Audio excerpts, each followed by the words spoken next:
Hello. ನಾನು actually ಬೋಳು ಸ್ನಾನ ಮಾಡಿಸ್ತೀನಲ್ಲ, ಆ ವಿಡಿಯೋ ಅಪ್ಲೋಡ್ ಮಾಡೋಣ ಅಂತ ಇದೆ. ಬಟ್ ಅವತ್ತು ಮಾಡೋಕ್ಕಾಗಲ್ಲ. ಸೊ ಇವತ್ತು ನಾನು ಅಪ್ಲೋಡ್ ಮಾಡ್ತಾಯಿದ್ದೀನಿ. ಅವನಿಗೆ ಅಂತಲೇ ಒಂದು ಸ್ಪ್ರೇ ಇದೆ, ಆಮೇಲೆ ಒಂದು ಕ್ರೀಮ್ ಇದೆ, ಆಮೇಲೆ ಅವನಿಗೆ ಅಂತ ಸಪ್ರೇಟ್ ಟಬ್ ಇದೆ, ಆಮೇಲೆ ಅವನಿಗೆ ಅಂತ ಸಪ್ರೇಟ್ ಒಂದು ಸ್ಮಾಲ್ ಟವಲ್ ಇದೆ, ಸ್ಮೂತಾಗಿದೆ ಅದು. ಅವನಿಗೆ ವೀಕ್ಲಿ ನಾನು ಟ್ವೈಸ್ ಸ್ನಾನ ಮಾಡಿಸ್ತೀನಿ.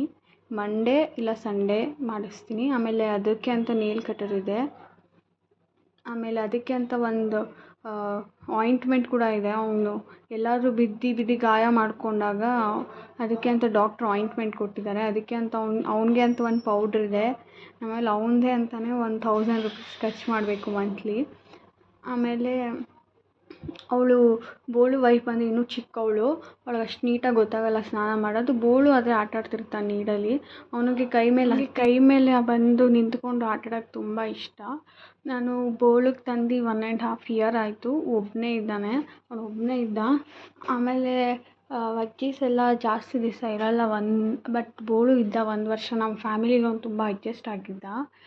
ನಾವು ಊಟ ಮಾಡಬೇಕಾದ್ರೆ ಅವನು ಬಂದು ಊಟ ಮಾಡ್ತಾನೆ.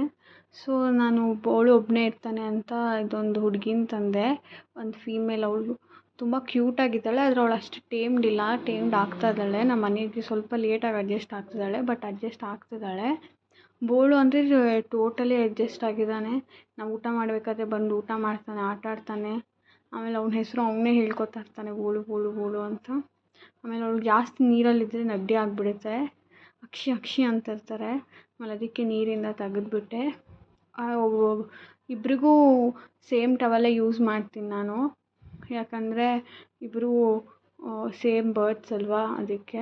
ಆಮೇಲೆ ನೀಟಾಗಿ ನೀರಿಂದ ತೆಗ್ದು ಒಂದು ನೀಟಾಗಿ ಅವ್ರದ್ದೇ ಒಂದು ಟವಲ್ ಇದೆ, ಸೊ ಅದರಲ್ಲಿ ಹಾಕಿದೆ.